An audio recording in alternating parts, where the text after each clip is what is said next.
You're watching Drake Wing Gaming. Enjoy the video.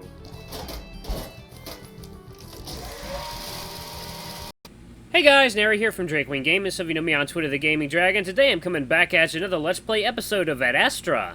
So in the last episode, we had, Kyllian had just tried to jump into the water and go for a swim, but Alexios and Amicus both thought he was drowning, so he had to explain to them that just because he's descended from apes, that doesn't mean he can't swim. So, yeah, there we go. But anyway, guys, please sit back and enjoy. Let me continue for the next 20 minutes, and let's jump right in. Alarm stand, you're up, and let's go. All right. Such a feline. Anyway, you better keep your eyes off me. I want the fur to dry before I put my undergarments back on, so I'm going to stop covering up for you. Automatically, my eyes start wandering toward the wolf before snapping back to look straight ahead. But then I start to think, I am going to be here for a while, as far as I know. Maybe I should get used to the whole nudity thing now. When in Rome, hell yeah, let's look at that dick! I mean, it's not that big of a deal if this is a normal thing for the wolves. Why not get used to it? So I look. Oh, it's a penis. Amicus grunts in surprise when he sees me not bothering to avoid looking his way. Human! Amicus's paws snap to covering his crotch again. I smirk. What? I might as well get used to it if this is normal around here, right? Though I gotta say, you're acting like it isn't. Amicus pauses, then pulls his paws away from his crotch, his face flushed. You just surprised me is all. Anyway. Amicus walks stiffly up the beach, past the sleeping Alex while I try to keep up. It's kind of satisfying to see how embarrassed he is considering how much he'd been teasing me about it. And honestly, now that I've seen it, it really isn't a big deal at all. The wolf's cock and balls are just like a human's. Sure, maybe it's a little more fur on the balls and a darker shade on the cock, but it's still similar. We reach the sides here, and I see that Alex has laid out the food in a neat little line of plates. Though some of the pastries look a bit squashed, everything seems to have survived the emergency dumping that they suffered. Amicus grabs a few large plates of quiches and what looks like fruit pastries. Meanwhile, I grab a folded blanket, the bottle of wine for Amicus, and a smaller bottle of the vegetable-tasting juice I'd had yesterday for myself. We make our way over to the shade of the trees before I roll out the blanket and Amicus starts to tie his underwear back on. Finally, he sits down with a huff before reaching out for the wine. You sure you don't want any? He asks before guzzling some of it down. I mean, maybe at dinner or something, but I'd rather not get buzzed right now. Oh, really? I'd have to drink quite a bit more than this bottle to become inebriated. Excuse me. Guess that explains how he can drink so much of it every meal. Well, you're a lot bigger. Anyway, this stuff is great. I easily pull the cork on my own bottle before drinking down the ice-cold juice. Amicus pulls a face. Yeah, Verdi. That stuff tastes awful. Wine is so much better. Amicus immediately goes for the fruit pastry, shoving two in his mouth at the same time. Maybe you just prefer sweet things, and slow down. Don't you take your time to enjoy your food? Amicus frowns at me with his mouth full. I do enjoy it. Why eat fast? I smile and go after one of the quiches instead. We eat in silence for a few minutes. Then I remember what Kato had said earlier. When do you need to be at that thing that Kato was talking about? Combat practice? We got at least an hour yet. And what does that involve? Oh, just striking and grapples. I'm just glad Cass isn't here to join us. I hate sparring him. Really? You told me last night he can't even compete with you. That's exactly why. He has a condition where his bones are less dense than what is normal. Makes him easy to break. Because of this, I'm more of a training dummy for him than anything. Basically, he just uses it as an excuse to punch me in the stomach. There isn't much I can do to retaliate that won't seriously injure him, so I prefer training with Kato. Didn't you tell Cassius you'd punch him yesterday? Amicus laughs. I did, didn't I? Well, that's why he was so offended. But now he knows not to bother you. No, something's got my allergies going. Alright. I've learned to be gentle with him since we were pups, but my limits can only be pushed so far, especially now that I have you. You said you used to get along with him when you were pups? Yes, but I think that has more to do with him admiring me like me when we were younger. He used to look up to me, which was preferable to how he is now. What happened? Amicus shrugs. We grew older, and Mother died, and he was always very close to her. They shared a lot in common, including their disease. Amicus pokes around at the pastries before picking one that looks to be filled with a red fruit. And I suppose we've always been different philosophically, which would be fine if he weren't trying to take the throne from me. So if you were next in line for the throne, how could Cassius just challenge you for it? Is that how it's supposed to work? No, not really. Kato is the one who decided to do things this way, which he can because he's the acting emperor. Cassius has been building a following amongst the wolves for the past several years. Amicus shakes his head. I thought he was simply trying to solidify his chances of becoming my advisor, but his speeches and writings were so different from my father's. I did realize he was cultivating a certain persona for the emperorship eventually, but I never thought Kato would buy into it just because of the Cassius's popularity. But he did, and here we are. Amicus shoos away a worryingly large fly that lands near the plate. I thought I'd have more time anyway, a lot more time, but Father's passing was sudden, so I'm left with what I have now. What happened to him, if you don't mind me asking? To Father, his ship crashed while landing in Adastra City about 5 months ago. It's a rare thing to happen, but it does happen. I'm sorry. Well, he's with the parents now, so I'll see him again. But he should have had so much more time left, just like Mother. How old was he? 157. I blink.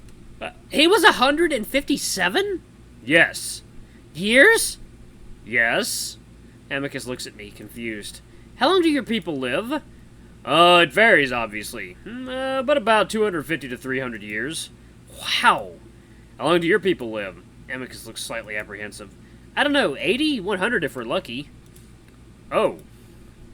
Amicus' ears fall flat. That's so short. Compared to you guys, yeah. Wait, how old are you? 20? How old are you? Amicus is still frowning. 23? That gives me some pause, trying to work out how much that would be in a human lifespan. Wait, so are you an adult, or... Amicus seems to recover. Well, adulthood varies among my species and cultures, obviously, but legal adulthood is 20, so yes, I'm considered an adult. Huh, that's about the same as humans. But the difference is that you die a lot sooner. That concerned look again. I shrug. I've grown up with the idea, so it's not all that shocking to me. Amicus seems to be thinking. Well, maybe we can do something about it. I don't like the idea of you being through a fourth of your life when you've only just reached adulthood. I frown. Well, what are you going to do about it? We aren't able to live so long naturally. We take supplements and medication that slows the aging process. Maybe we could consider some for you. It's an interesting thought, but I don't like the idea of being a guinea pig for wolfish medication. Maybe let's figure out this whole emperor thing first. Alright. Amicus picks at his claws for a while, and it looks like he wants to say something, but he doesn't and just stays quiet. Finally, just as I'm about to ask him what's wrong, he looks over at the sleeping Alex. I'll be right back. And with that, the wolf suddenly gets up and jogs over to the cat. I can't help but feel the conversation was left unfinished, but then I see Amicus get down on his paws and knees as if sneaking up on Alex. Don't do that! I frown and watch as the wolf gets closer, his paw reaching out for Alex's earring. I guess the wolf wasn't being very quiet because Alex suddenly rolls over and squeals as the wolf leaps at him. Amicus, no! No, no, no, this is my best one! Don't mess it up! I sigh and get up, a little reluctant to leave the shade as I make my way over to the pair. Alex has rolled up into a little ball, clutching at his ear as he tries to hide the grapes. Don't you dare! Do you want to tear my ear off? Oh god, poor kitty. I'm being gentle. If you'd stop trying to fight it would make this easier. No! Alex tries to roll away, then spots me. Kyllian, help! I sigh and watch for a bit before deciding to save the poor cat. I look for an opening, then pounce on Amicus's back, wrapping my arms around his neck and my legs around his waist, trying to throw him off balance. Oh, not so fragile now, are we? Amicus swings me back and forth as if trying to throw me off, but not really putting any effort into it. Meanwhile, Alex scrambles out from under the wolf before turning and giving him a shove. Ah! Amicus starts to topple backwards, and for a moment, I think I'm about to get crushed between this 300-pound wolf and the sand. But Amicus turns as we fall, and we end up laying sideways on the beach. Alex stands at the side, quickly dusting himself off before adjusting his earring, frowning. You know, I may as well stop wearing this thing. There's no point if half of it is plucked by the day's end. Amicus just lays there and laughs. His laugh is infectious, so I laugh too. They're too good, Alex. Maybe you should start wearing inedible berries instead. Alex huffs as he looks down his nose at us. It's a cultural staple of my people, and honestly, what you're doing is rather disrespectful, especially as a prospective emperor. Amicus waves his paw dismissively, laying flat out on his back next to me, his arms flopping over my head. Fa! Hey, you're a friend. Obviously, I wouldn't do it to an actual ambassador. I am an actual ambassador, Amicus! Yes, but a friend ambassador, Alex sighs. Anyway, thank you, Kyllian. You should obey your master, yes, but it is also important to keep your master in check when he oversteps his bounds. Hey, don't encourage insubordination, Alex. Ooh, excuse me. Amicus's big paw resting above my head comes down to ruffle my hair. I realize for the first time since I was abducted that I'm at ease, happy even. Then Alex looks at the sky. Amicus, what time is it? Amicus suddenly sits up with a grunt, also looking toward the sun. I don't know. Is it close to the 11th hour? I was asleep, so I'm not sure. I'd ask Calm, but we're outside his boundaries. Amicus sits for a moment and sighs. Well, I suppose we should be off, just in case. We gather up the food and the blankets. Don't you guys have portable clocks or something? Amicus shrugs. We do, but usually I can just ask Calm. The wolf taps his ear. But like Alex said, his signal doesn't reach this island. Amicus is starting to look a little nervous, so we pick up the pace and pack ourselves into the sightseer, a bit more crowded now with Amicus inside. When we're halfway to the shore, Amicus asks the time, then groans. Damn it, half past the 11th hour! The amphitheater is small compared to the massive one I'd seen in Rome. It might only be able to fit 100 people at most. Though Alex tells me that the really big one is in the city center. He sits next to me on the bottom bench with the stairs between us as we watch Amicus stand alone in the center of the pit. He has his paws on his hips, looking around and waiting. Well, I don't think he's here. Clearly. Do you want me to be my sparring partner? Do you want to be my sparring partner for the day, Alex? No! Alex crunches up, one paw going up to cover his earring as Amicus just laughs. I look around, not seeing the old wolf anywhere. Are you gonna get in trouble, Amicus? Amicus shrugs, leaning one way, and the other in a sort of stretch. Probably, but Kato is always upset. He'll probably just make me train an extra hour tomorrow or something. Besides, I got most of my exercises in at the lake. Amicus suddenly does a handstand, his feet poking straight up in the air, and I'm amazed that he's able to keep perfectly balanced. Alex quickly looks away as the hanging cloth on the wolf's undergarment falls upward, even if everything is still covered. Well, mostly. I can see the lighter colored fur that covers his front also covering his inner thighs. And Amicus falls backwards, keeping his paws on the ground while his feet land with a thump, the wolf's back arched, making a bridge.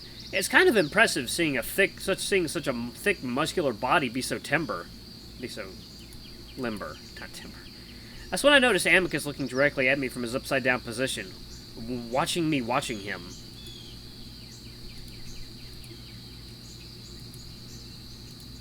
I quickly look away, blushing, realizing the wolf is just showing off. Amicus pushes his paws smoothly, pushes off his paws, smoothly standing up straight. Huh! Well, I suppose we could go back to the palace since I'd need a partner to do the rest of my training. Unless... Amicus glances at me. Kyllian, would you like to assist me? I freeze up for a moment, still feeling a bit awkward at being caught staring at his body. I know I can say no, but Alex is here, and I don't want to come off as a belligerent pet in front of him. We're still sort of pretending after all, even though Alex probably thinks something is off about me. Don't worry, I'm not going to hurt you. It'd probably be the other way around. All right. I get up and stand awkwardly in front of the half-naked wolf, glad that I'm at least in my robes now. Do your people have combat sports? Yeah, actually there were a few where your people uplifted. Wrestling and something else where you basically just beat each other up. I can't remember the name of it. Amicus smiles. That sounds similar enough. This is called Pugnu, and it mostly involves punching, kicking, and grappling. The only rules are no claws, no teeth, and no going for the eyes. Or groin. Amicus smirks at me. And while sparring, we avoid striking above the neck, so go ahead and throw some punches at me. Amicus grins and hunches down, his paws out. I look over at Alex, who watches us, a bit of a disapproving look on his face. Amicus notices. Don't mind Alex, his people are too soft for this sport. Excuse me, but we invented the grapples you use. We just grew out of it. Amicus seems to ignore the cat, encircling me. Come on, don't hold back. Mostly I just want to train my reflexes. I try to shake off my tepidness and move forward, throwing an awkward punch at Amicus's chest. The wolf easily slaps it away. I hope you can do better than that, Kyllian. I blush and put a little more effort into a quick punch at the wolf's side, which he dodges with a jump to the right. I follow him and jab at his stomach, which he blocks with an elbow. Oh, come on, you can hit harder than that. We go for a while longer until I finally stop, huffing. Amicus comes up from his crouch. What's wrong? Tired already? I shake my head. Honestly, I just don't like throwing punches at you. It feels kind of wrong. Alex perks up. See? Kyllian understands. Amicus rolls his eyes. You're both soft. There's nothing wrong with a bit of sanctioned combat. In fact, I'd say it creates a more civilized... I take the opportunity to jab Amicus in the side, making the wolf grunt. Amicus turns on me with widened eyes. Oops. Amicus frowns while Alex laughs. I'll show you an oops. Amicus smirks as he ducks in, grabbing my arm and easily pinning them to my back. Hey! Amicus growls playfully into my ear. Ha! Now it's your turn to train. Try and get out of this. He leans heavily against me, using his weight to his advantage. It's clear I have no chance of getting out of the hold, but I try anyway, struggling and complaining. Amicus! I jump, and so does Amicus, the wolf immediately letting go. The sudden lack of support almost causes me to faceplant before Amicus catches me and sets me back on my feet. I turn around and see Kato.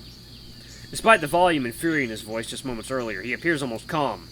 Amicus and I stand there for a moment, breathing heavily, then Amicus bows. Good morning, Kato! I quickly follow suit, bowing low. There's a moment of silence as Kato regards us both. Afternoon, you mean? You're late. My apologies, I lost track of time at the lake. Your pet did not remind you? Is it not one of their duties? Kato's gaze snaps in my direction, I almost jump. I don't know what to do, so I go back to bowing, wondering if I should apologize. I have not taught him our hours yet, Kato. It's my fault. Kato watches us for a moment longer, then begins unfastening his robe. Alright. It's penis time. No, we already had that. Luckily, my appointment with the Praetor has been cancelled, so despite your tardiness, we may train. Kato tosses aside his robe. Move, pet! I stand there like an idiot for a moment before realizing he's talking to me. I hurry over to sit down next to Alex, and I can tell by the expression on his face that he's also a bit worried. I see you've already warmed up. Kato glances over at me again before turning back to Amicus, getting into a crouch. Amicus stands awkwardly for a moment before doing the same. Yes, did you need to... I did mine while waiting for you for over half an hour, Amicus. Ah. The two big wolves start circling each other. I want to ask Alex if this is personal, but something tells me I shouldn't speak out of turn in the presence of Kato. Your brother had a very successful speech in the city today. Over 500,000 attended. Amicus seems thrown off by what Kato said, but then Kato's fist snaps out and smacks Amicus right on the nose. Ah! The wolf stumbles back, blinking and snorting as he holds his face. I wince. Didn't Amicus just tell me they didn't go for the face during training? I look at Alex questioningly, but the cat is now looking firmly at the ground between his feet, his ears down. That's double his last speech, Amicus, and it rivals your father's early days as emperor. Amicus has recovered at this point, and he's got his paws back up, his teeth bared. He doesn't respond and starts circling Kato again, and this time he attacks first, throwing an elbow at Kato's face. Kato ducks it and moves to the side, smacking a fist into Amicus's back, right over his kidney. Ah! Amicus lets out a pained grunt, bending sideways and stumbling before forcing himself back into position, his teeth showing now. And while you were being a pup at the lake, Cassius was touring the countryside, and even that drew thousands. Kato throws a sudden kick at Amicus's thigh, and I look away, but I still hear the painful thwack of furry flesh on flesh. This isn't training, this is punishment. Stealing a ship and flying across the galaxy will only get you so far. Amicus, you win the people over, not me! Amicus bull rushes the old wolf, grabbing one of Kato's legs by the thigh, lifting up off the ground while he starts throwing vicious punches in the older wolf's face. Kato seems to become dazed, stumbling on his one foot, raising his paws to protect himself. I silently root for Amicus, wanting to see him put the old man on his ass. But then Kato's paw comes around in a vicious slap that turns Amicus's head to the right. He drops Kato's leg, and that's when the old wolf wraps his arms around Amicus's waist, setting his shoulder on the other wolf's stomach before actually lifting him up off the ground. I don't know exactly how much Amicus weighs, but it's probably around the same as Kato himself, and somehow the old wolf is able to carry Amicus across the pit in a rush. Alex and I dive out of the way as Kato crushes Amicus into the stairs with a thudding crunch. I look back and see Amicus folded around Kato's shoulders, making it sound like a deflating tire as his eyes bulge. After a moment, Kato finally pulls back. Amicus curls up and rolls down the few steps to the pit of the amphitheater, making a horrible groaning sound. Kato, meanwhile, straightens out his undergarments before turning to pick his robes up. Good spar, Amicus. Hope you learned something from it. I announced to the public that the trials will begin at the end of this month. Remember that your pet will be involved, so be sure that he's prepared. Kato ties on his robe as he walks away, then suddenly turns as if forgetting something, addressing the still wheezing Amicus. Oh, and your sister and her guest arrived today. She requested to see you in the Great Hall as soon as our session ended. And with that, Kato stalks off, his robes billowing in the wind. I rush to Amicus's side. Amicus, are you okay? I know that wolves are tougher than humans, but if I'd been slammed into the stairs like that, there'd be a good chance I'd never get back up. I set a hand on Amicus's back as he hugs at his middle and presses his face against the stone floor. He keeps making a strained grunting sound, and I can see a strand of drool connecting from his lips to the ground. Alex stands next to us, nervously fidgeting with his robe. Amicus? Alright guys, I'm gonna pause it right there. Thank you all so much for watching. Wow, this has been intense. Thank you all so much for watching. Don't forget to like, comment, subscribe, ring that notification bell, leave a super thanks or a tip if you can. It always helps. Until the next video, I love you all. I'll see you next time. Bye-bye!